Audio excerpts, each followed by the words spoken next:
Bien, un tema que se venía mencionando desde desde redes sociales, desde actores políticos, desde agentes de opinión pública, digamos, o formadores de opinión, que venían insistiendo, que yo decía, pero en este momento volver a hablar de UPM sí, UPM no, en este momento de lo...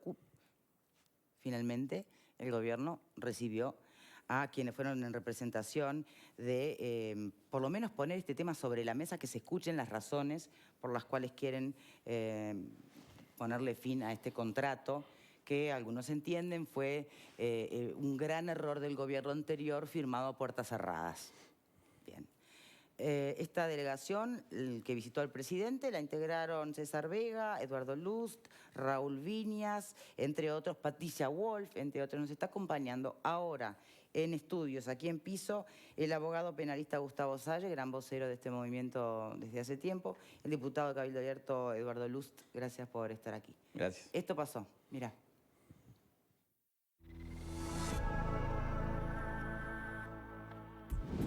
Los diputados César Vega y Eduardo Lust, el ex candidato del Partido Verde Animalista Gustavo Salle, la comunicadora Patricia Wolf e integrantes de una comisión en contra de la instalación de UPM se reunieron con el presidente de la República para pedirle que frene las obras de la planta de celulosa.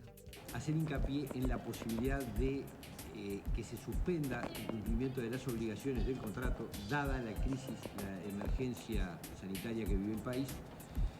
Y también le planteamos una iniciativa que tenemos en curso, que es un proyecto de reforma constitucional para, entre otras cosas, dejar sin efecto, declarar nulo y dejar sin efecto el contrato ROU-UPM, y además evitar que en el futuro se firmen nuevos contratos en secreto, sin consulta parlamentaria, sin conocimiento público. Señalaron que esta posibilidad está prevista en el artículo 7º del contrato. Eventualmente, el gobierno podrá renegociarlo. Esa cláusula establece hasta el 13 de abril el plazo para suspender... Para que el gobierno tome medidas y suspenda el contrato.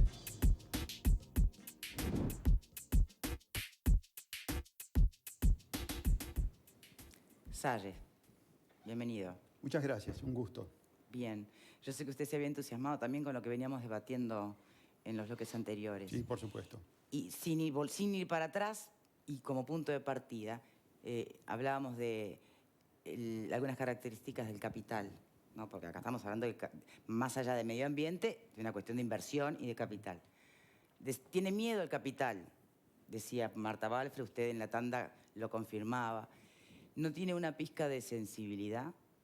Hace 10 días que se suspenden obras, que no está cobrando ni una multa, por ejemplo, UPM por la detención de las obras. Podría estar reclamando $400.000 por día, según el contrato, y no lo ha hecho. No, por supuesto que no tiene una pizca de piedad, de humanidad. Es cruel. Las grandes tragedias bélicas obedecen a maniobras financieras del gran capital, desde antaño. Es más, podemos tener dudas de que todo esto que estamos viviendo pueda ser una maniobra estratégica de guerra biológica. Pero no vamos dejemos a esas incursionar teorías en ese para tema, otro pero momento. sí vamos a dejar sí. planteada la duda. Sí, vamos a dejar planteada la duda. Ustedes estaban hablando también en este contexto de todas las situaciones contractuales que iban a sufrir alteraciones. Y ustedes estaban aludiendo, con conocimiento pleno, no me cabe la menor duda, porque es de sentido común, no hace falta ser abogado, que cuando una circunstancia irresistible, imprevisible y no imputable, vale decir, de la que no soy responsable, irrumpe en el escenario contractual, tiene que tener algún efecto.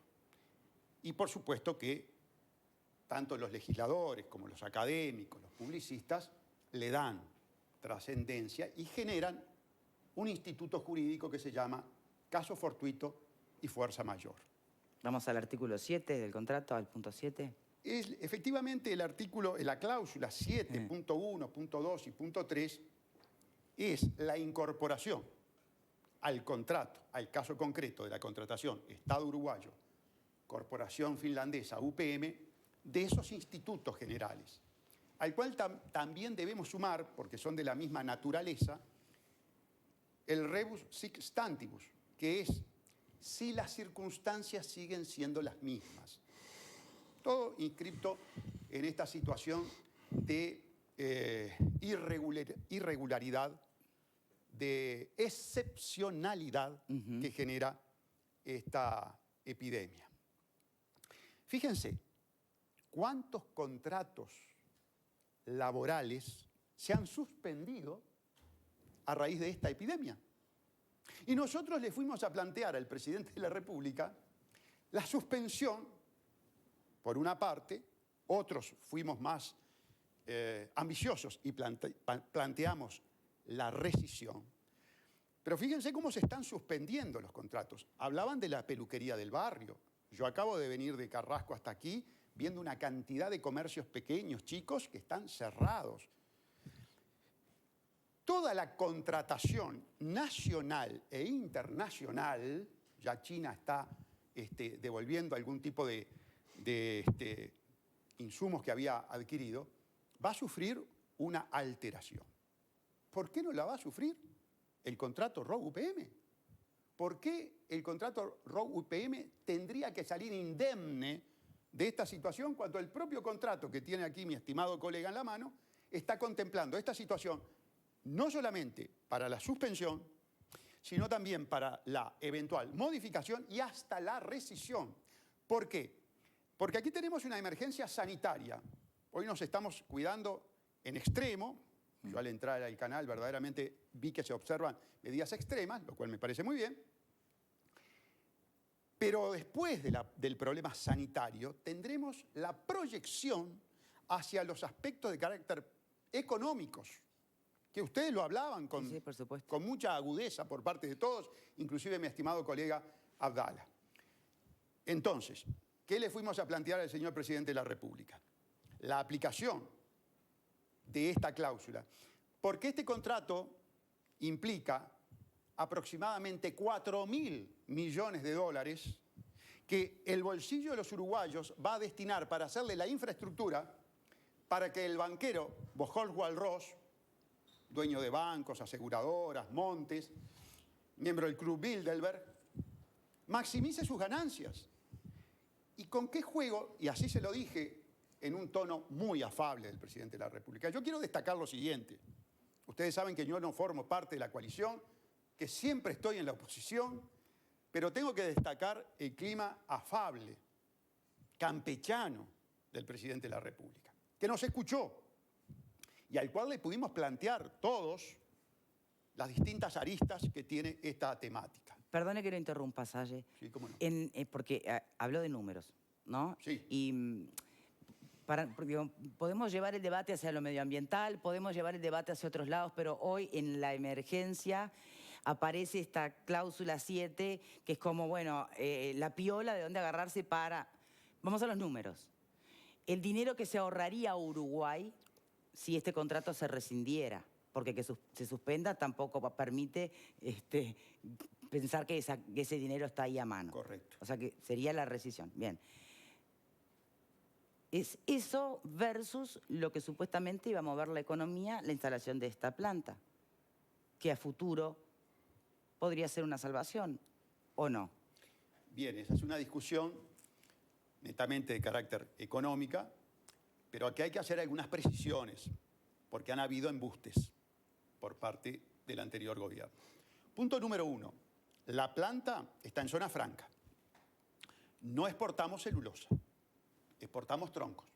El acto jurídico de comercio internacional se produce con el ingreso de los troncos a la zona franca.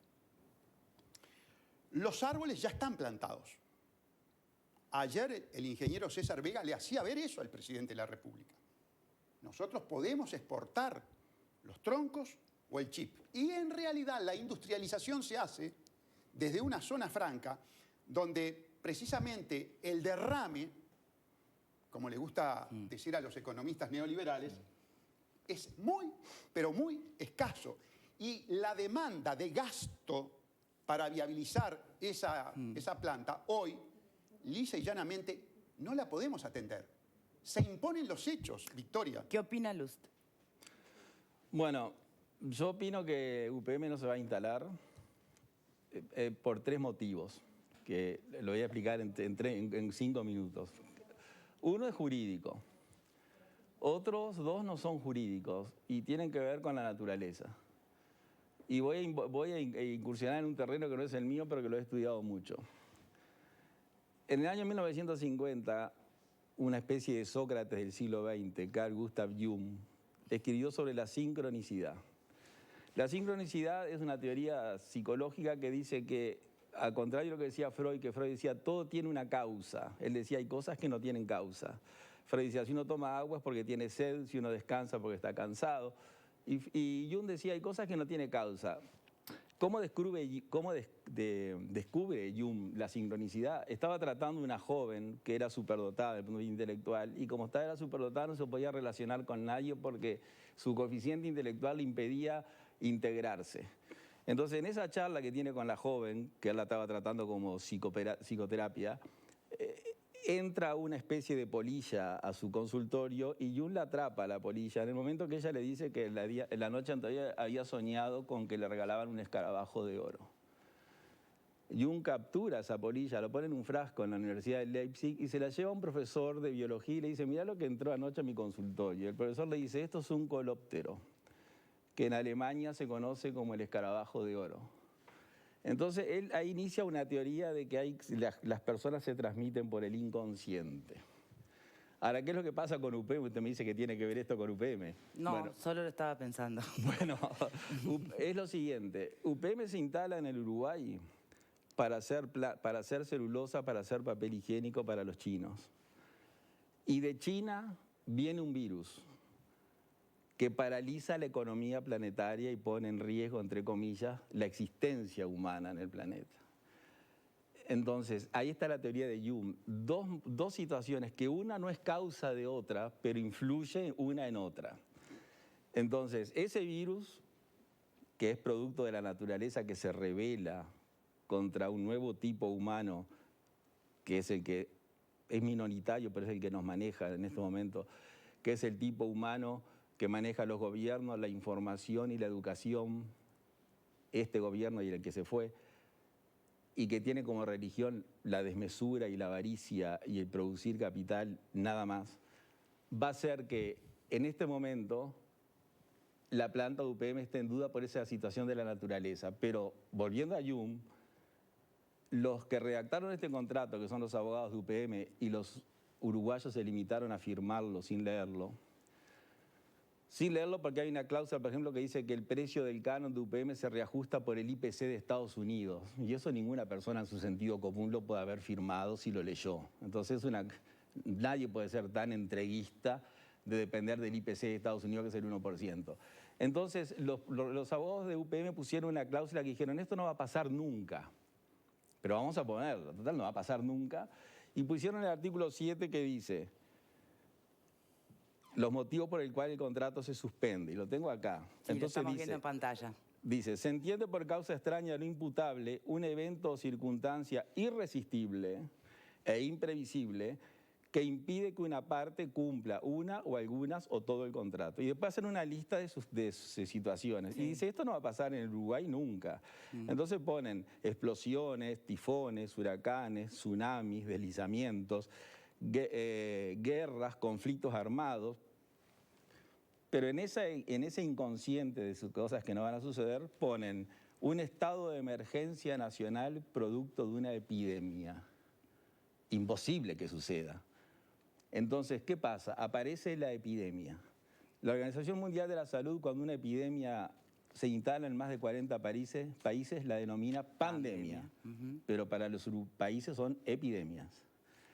Entonces, acá se da el estado de emergencia nacional que el presidente ya lo resolvió por decreto en virtud de la epidemia.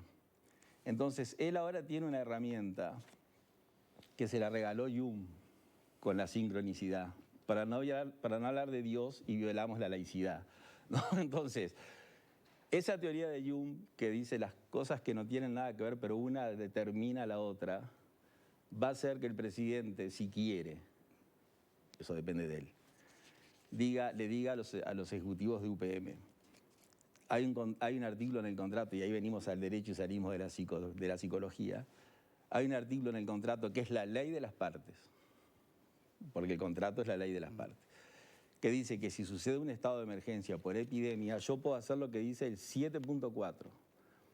Y el 7.4 dice que sucedido eso, yo puedo suspender, liberarme la liberación específica de las obligaciones que no puedo llevar a cabo, extender los plazos para cumplir pasado el acontecimiento, o, si no es posible, la continuidad del presente contrato, rescindirlo.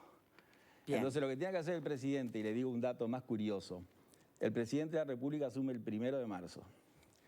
El 13 de marzo llega la epidemia al Uruguay, o sea, a los 13 días de estar en la presidencia. El artículo 13 del contrato dice que sucedido el hecho extraño, el artículo 13, el presidente tiene 20 días hábiles para denunciar el contrato a la otra parte y los 20 días hábiles contados del 13 de marzo vence el 13 de abril. Entonces es un trabajo para los numerólogos. Es decir, que el presidente tiene hasta el 13 de abril para enviar un telegrama y decirle, yo no rescindo el contrato, ni lo dejo sin efecto, pero lo suspendo. Bien. Y lo renegocio, que es lo que él anunció en todos lados. Bien, tenemos que hacer una pausa. Son intereses distintos, renegociarlo, y otra cosa es rescindirlo. Hoy estamos hablando de que se necesitan fondos para poder cubrir las necesidades de los más vulnerables y la crisis que viene mañana. Creo que han dicho muchas cosas estos señores, lo debatimos a la vuelta de la pausa, ya venimos. Date gusto.